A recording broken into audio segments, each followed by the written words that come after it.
Thanks for joining us for another episode of the Friends of NPACE podcast. I'm Josh Plotkin, NPACE Chief Operating Officer, and I'm excited to have Erica D with us, the Burned-out NP, and she also leads the NP Charting School. Erica, how are you doing today? I'm doing great, and thank you for having me on the podcast. Thanks so much. We appreciate your time and for joining us today. We're going to have a great conversation about sort of everything that you do. We found each other on social media and have had an opportunity to connect, and we've started to build a great relationship between yourself and all the things that you do in NPACE. And I think where I'd love to start is if you could give a little bit of background on who you are, how long you've been a nurse practitioner, and sort of what your career journey has looked like. I think that'd be some great information to share with our listeners. Yeah, so I graduated with my BSN in 2013 and worked in kind of a variety of different practice settings. I then went back and got my family nurse practitioner degree in 2020. And since then, I've been working in a critical access hospital. So I do primary care and then also cover ER hospital services. Awesome. And so, yeah, you're doing a lot, and your career has certainly gone in a few different directions. I think another thing, what drew you to becoming a nurse practitioner? What was sort of your motivation to get into the profession?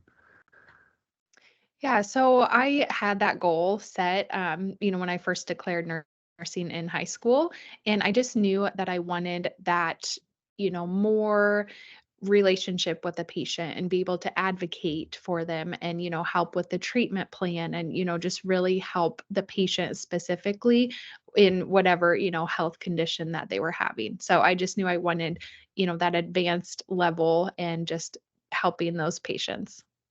Awesome. And I think, we work with nurse practitioners every day and have seen just the evolution of the profession over many, many years. And nurse practitioners and other advanced practice providers are really starting to become more and more sort of the first point of contact for patients, whether they're, going into an urgent care clinic or they're their primary care provider. Just nurse practitioners have become so much more visible, I think, and people know who nurse practitioners are now, and perhaps that wasn't the case. So that's awesome that you knew that at an early stage that you wanted to get into that. Yeah, definitely. I had originally gone into healthcare, just to really help the patient and make that difference and impact in their life. And as we'll kind of talk more on this episode, there were definitely some challenges to that, and some issues with that. But I mean, I'm very pleased and happy that I went into this profession, and it's very fulfilling, and I'm very passionate about helping my patients. Awesome, and I'm sure they're lucky to have you as well. Thank you. And that's a great segue into sort of our next talking point. So you've certainly done an amazing job in practice and working with your patients, but you've also transitioned to having a presence on social media and had started the Burned Out NP page on social media and are doing some things with the NP Charting School as well. So I guess the first place I'd love to start is when did you realize that you were sort of burned out, and what were some of those challenges that you were experiencing that sort of maybe had a light bulb go off for you where you said, I'm ready to make a shift or ready to do something a little bit differently than you had been? Yeah, so I was actually burned out. It was 2015, but at the time I was working as an RN in an acute care hospital. And as we all know, that is very, a lot of struggles with that. So the 12-hour shifts are actually 14, sometimes 15-hour shifts. You're just constantly on the go. You barely have time for a lunch break or, a bathroom break. It's very hard to meet your own needs. And so, I did become burned out. I just felt mentally, physically, emotionally exhausted. I started to feel detached from my patients and my work, but then also, from my family and even detached from myself.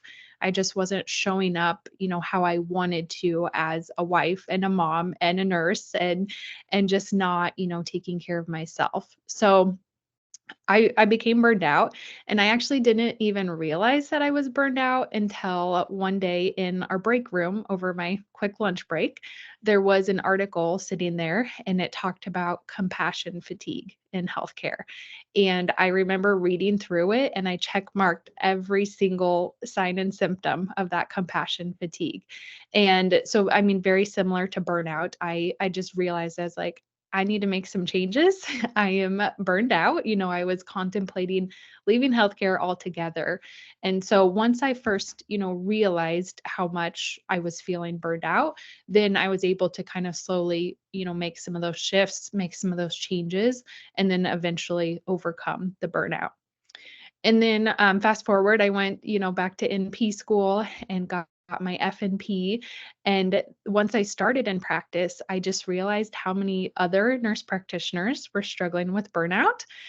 It was kind of the early stages of the pandemic, in which was a ton of burnout, in all of the healthcare professions. But I just wanted to, help nurse practitioners and be that resource and support with them overcoming their own burnout. And so that's when I started the Burned-out Nurse Practitioner. Amazing. I think there's so many great takeaways from everything that you just said, and I think a few things are like it's hard to even realize sometimes when you're in the rat race, if you will, or the Groundhog Day perhaps, where it's the same thing day in and day out, and to be able to take that step back. So awesome that that article was was there in the Yeah. break room that day to be able to sort of have that light bulb go off. And I think, that light bulb can be anything for anyone, but Mhm. hopefully, folks listening to this sort of say to themselves, let me take that half step back and evaluate where things are at, Mhm. to be able to make their own determinations as to, some changes that they may need to. So that's awesome that you had that realization, and how you wanted to go about changing some things uh, for yourself. Did you um, did you feel like you, up until you saw that article, I guess, had you never seen that article, do you think things would have been different, or do you think at a point in time you would have said to yourself, like, I know that I'm burned out and want to make a change? Yeah, I think, if I had not seen that article, I likely would have left healthcare. And I mean, I don't know, if I would have ever come back to healthcare, if I hadn't made those changes and overcome the burnout. Yeah. So yeah, Yeah. I think the biggest takeaway is you never know what it might be to Yeah. have that go off. Um, Yeah. and I guess sort of a follow up to that is when you did have that happen, and certainly during the pandemic, I think healthcare burnout was one of the number one discussion points that folks were having, and just how overwhelmed the entire system was, but really the people within the system and what they were dealing with day in and day out. What sort of outlet, or what sort of I guess outlet did social media provide to help you sort of manage that, and what sort of facilitated you wanting to help others in building your page? Yeah, so when I was going through my own burnout journey, I felt very alone. Like I did not talk to any of my coworkers or friends, about how I was feeling burned out. And so that's what I had wanted to do, when I started the Burned Out NP, was just to let nurse practitioners know it's okay, to be burned out. Like you're not alone, you're not the only one. Like I'm here to just offer that support and that help.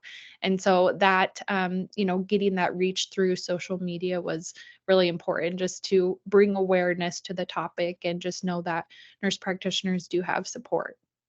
Absolutely. I think we've we've seen how social media can be such a great tool for folks to be able to interact with others, and sort of see what other folks are going through. So that you've done that and have provided a space for other folks in that regard is really awesome. And I think, where can people find you on social media? Where do they follow you to learn more about the Burned Out NP? Yeah, so you can follow me on Instagram or Facebook. I also have like a Facebook group, the Burned Out Nurse Practitioner. And so that has, thousands of other nurse practitioners struggling with burnout, just ready to support one another. Awesome. Yeah, we highly, highly recommend every listener to go ahead and follow Erica on those pages and join that group if you're feeling that way. I'm sure it's a fantastic place to connect with others and get some tips and be able to share experiences with those who are in similar situations. So kudos to you for facilitating that and helping others. That's really great. And I think that's something that's needed in healthcare given the current state of things. And sort of following that up, what if you had one piece of advice to a new nurse practitioner that's coming into the profession or a nurse practitioner who may be experiencing burnout, what would be that one piece of advice that you would want them to know? Yeah, I would just want them to know that you are not alone and what you're feeling is very common. And so, don't be afraid to reach out and ask for that help, whether it's through a social media outlet, through a Facebook group, or even just, from your family and friends, your coworkers. I mean, maybe they're struggling with burnout as well. I just really want nurse practitioners to, start talking about burnout more and just the impact that it has on their personal lives. Yeah, absolutely. I think one of the things I'm not a healthcare professional myself, but one of the things that I've certainly realized in working for almost 8 years alongside healthcare professionals is it's okay to ask for help. And sometimes folks may not know that you need it until you ask for it. And so I don't think that there's any shame whatsoever in doing that.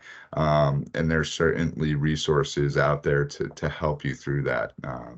And so, for anyone who might be listening that's questioning that, in your own way, hopefully you can find a way to be able to seek out the help that you need in the way that makes the most sense for you. Um, what I'd love to do is shift a little bit to the other side of what you do and the NP Charting School, and what that's all about. Can you give our listeners a sense of what you do on that side of your business, and how they can get involved with the NP Charting School? Yeah. So when I was working with these burned out nurse practitioners, supporting them, coaching them, I kind of came to a realization that charting had a significant impact for that work life imbalance and then causing burnout. So, a lot of nurse practitioners are staying late at the office. They are bringing their charts home. They are just spending, more than their 40 hours a week trying to catch up on the charting, and there's many different factors to why, we have that excessive charting, just that increased load of work. But yeah, I had kind of realized that that was kind of a gap that was missing, that the work life imbalance, the charting was really causing that burnout. And so that's why I started the Nurse Practitioner Charting School to teach overwhelmed nurse practitioners the charting and time management tips to help them stop charting at home so they can have a better work life balance. That's awesome. And you know, tr the amount of time that can take, and certainly, you've done your 12 or even 14-hour shift in the clinic, and then you realize you have to come home and spend another hour or two going through the charting process. It's overwhelming. I mean, that you're looking at a 14 to 16-hour day, and then you say to yourself, well, I definitely have to sleep. And Mhm. what sort of time do I have to be able to, have the other parts of my life fulfilled in the way that I want them fulfilled? So, the fact that there are resources out there for folks to learn how they can cut back on that time, and hopefully get away from having to bring that stuff home is great. Where can people find more info on the NP Charting School? And can you talk about, I think you have some programs that are going on that folks can get involved with as well. Can you talk a little bit about those things? Yeah, so I'm on Facebook, the Nurse Practitioner Charting School, and then on Instagram as well, NP Charting School, and that's the same as my website. So you can definitely find, a ton of free blog posts and charting tips. I have YouTube channel as well. So I just try to offer, a ton of really easy tips for nurse practitioners to implement so they can start saving time. I also have a few different paid offerings. So I offer a comprehensive list of smart phrases. So for those of you that don't know, your smart phrases, also known as dot phrases, are just a commonly used, words or phrases that you're constantly typing out in your chart note. And so when you can create those smart phrases into your charting system, then you can easily pull it over into your chart notes. You don't have to type it out every single time. So I mean, I have a variety of, ones for like a preoperative visit, if they came in for an acute issue, a cold or, knee pain, chronic conditions as well, procedures, all of those are in, the comprehensive list of smart phrases. And then I also have a Stop Charting at Home membership. So this offers my coaching, we have group coaching calls. We have a monthly workshop where I teach on a different charting topic. And then also some of the core courses that I offer. So time management and charting tips, basics of billing and coding, and then how to protect yourself legally from related to charting. So all of that's offered in the Stop Charting at Home membership. One-stop shopping for charting. I Yes. love it. I Yeah. think I think, for our audience, definitely go check out Erica's resources, because you're going to get help whether you're feeling burned out or charting, or if it's both. Everything's there for you. And I think this sort of leads into the next part of our discussion. One of the initiatives for NPACE in 2024 is really to try and take our social media game, for lack of a better word, to another level. And one of those things has been finding folks like yourself who have a presence on social media, who are doing amazing things to help nurse practitioners in various different areas, but obviously for you in the burnout and charting sort of realm of things. And so, and I reached out and we were able to start a partnership between NPACE and yourself. And I think it's an amazing partnership. Can you talk about some of the things that we've been doing to, promote each other's opportunities, and some of the things that you have going on when it comes to NPACE? Yeah, so one of the things that I love, and I mentioned this earlier, but just having, that community getting together as nurse practitioners, being able to talk about some of the issues that are going on.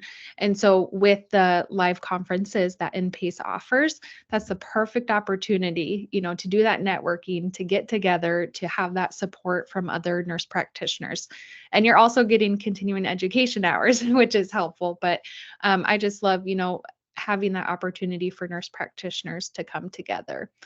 And the other thing I wanted to say is I am a very busy nurse practitioner and mom and business owner. And so I love that NPACE also offers the on-demand courses so that I can, access that around my own busy schedule and still be able to get that quality continuing education. So yeah, I love to be able to share, NPACE's conferences and courses with my followers so they can continue to learn, continue to advance their own practice, but then also have, that support and community from other nurse practitioners.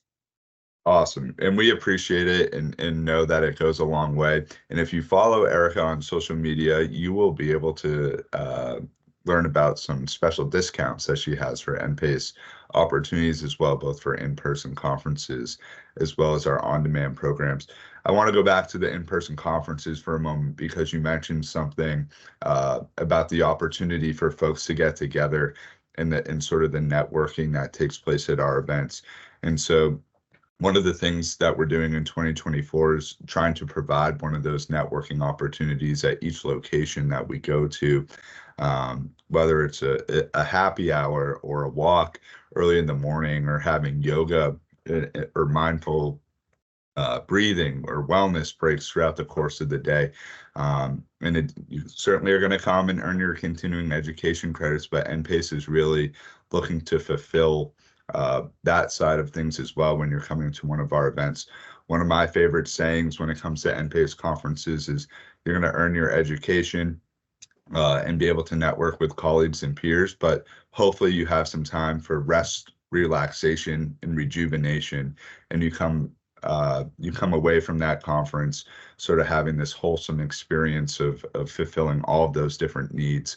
And when you go back into your practice, you learn something from a colleague or a peer while you were at the event, or you learn something within a program that's a new technique that you can use when it comes to a patient. And so, the benefits of coming to an NPACE in-person conference, I think, go way beyond the opportunity to earn your credit. There's so many more things that are happening there. And what's really awesome is when you see a group of folks that came to an event, 3 or 4 years ago, and then they have that little group that comes again, and they start to realize that NPACE conferences are doing just what I said for them. So that's one of the most fulfilling things as a staff member of NPACE to be able to see. And certainly we know that life is busy for folks. So you mentioned the on-demand courses as well, which can be accessed at learn.npace.org at any time. And so if you don't have the opportunity to travel, or it's more convenient for you to do things in that realm, everything's there. Everything we do at conferences is recorded and put up there. I think there's like 200 plus courses that folks can choose from. So lots of opportunity to investigate NPACE and see what we have to offer. And as mentioned, Erica, if you go follow her, has some special discounts that she's helping us promote as well. And I just want to reiterate really quick what you had said, because it's so important for preventing burnout or overcoming burnout. And it's just that time, away from work to rest and recharge and get rejuvenated. And so, yeah, going to the live conferences, I mean, that's a way for nurse practitioners to get away and to have that opportunity to rest so that they can continue, to do their work, quality work as nurse practitioners. Absolutely. It's funny because our newsletter that goes out on a monthly basis is going out a little bit later today, the day that we're recording. And the theme of that newsletter is the beach, and joining us at the beach in 2024. NPACE is other than our Boston conference, pretty much at a beach location. So optimal way to hopefully take that step away from the day-to-day of work, but still be in that nurse practitioner environment and share those experiences with folks. Erica, is there anything else that you want our audience to know? Anything else that you want to plug in terms of what you have going on before we wrap things up here? I don't think so. I think just, follow me on social media. You'll find tons of helpful tips and everything. And you can jump on my email list as well. So you can continue to get updates. But yeah, I just want to thank NPACE and Josh for reaching out to me, and so that we could, form this partnership and just really help nurse practitioners. It's a great partnership, and we can't thank you enough for all that you do to help us get the word out about our opportunities. And we hope that this episode of the podcast and some of the things that we share on our social media channels as well will help promote all of the amazing things that you're doing. And a huge credit to you for having that self-realization that you wanted to make a change. And what you're doing now is really awesome. And you're providing a community for nurse practitioners to be able to become a part of. And I think that it's only going to continue to grow and become an even better thing than it is now. So we can't thank you enough for doing that and for taking time to join us today. So that's going to wrap up our episode here for the Friends of NPACE podcast. A few parting words is for our audience. Anything NPACE related, be sure to check us out at npace.org. We mentioned the Learning Center with lots of different courses available, which is learn.npace.org.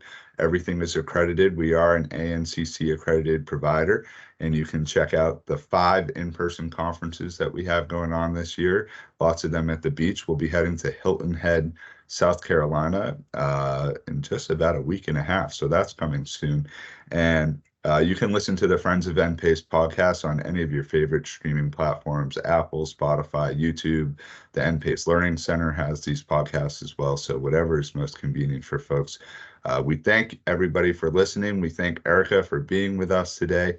We hope that everybody has a great rest of their day. And we'll see you next time on the Friends of NPACE podcast.